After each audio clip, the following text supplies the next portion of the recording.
So, good day everyone. I am Maria Angelica Agaw, and today I'll be showcasing the art, the 5 principles of design.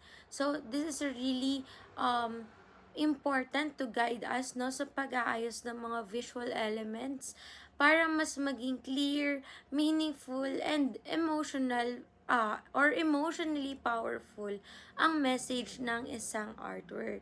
So, sa tamang paggamit ng symmetry, asymmetrical, radial balance, unity, harmony, and the contrast, is mas nagiging effective ang pag-express natin ng ideas and mga emotions through arts. So, for the symmetrical, ang napili kong artwork ay more on the topic of hatred.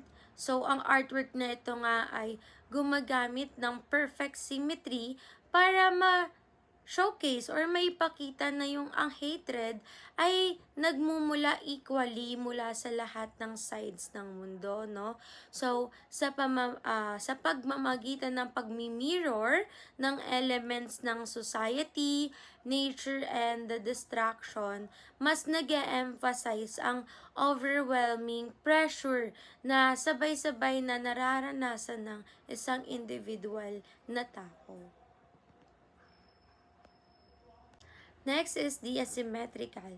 So, yung uneven distribution ng visual weight ay nagre-represent kung gaano ka-chaotic and unfair ang hatred, no?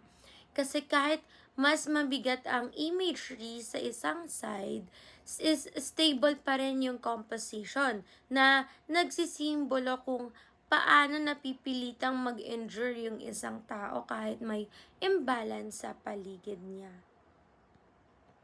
Next naman ay radial. So, sa radial design, yung hatred ay nagra-radiate palabas mula sa central figure.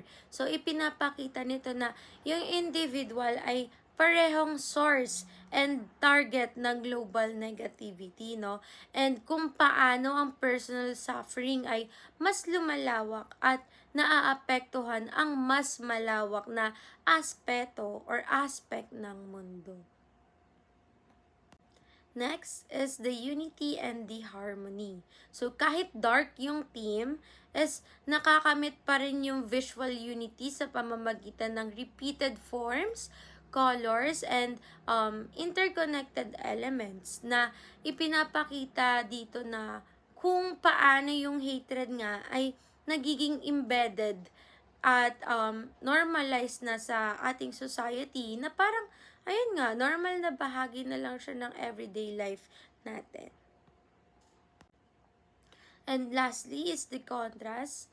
So, ang strong contrast sa light, color, and texture ay naghihiwalay sa individual at sa hostile environment. So, binibigyan din dito na ang emotional gap sa pagitan ng personal humanity and the cruelty na ipinapataw ng mundo sa atin.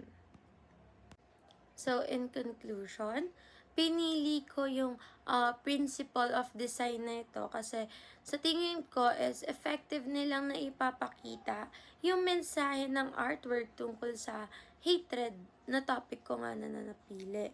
And yun yung kung ano yung effect nito sa mga individual na katao at sa buong mundo, no?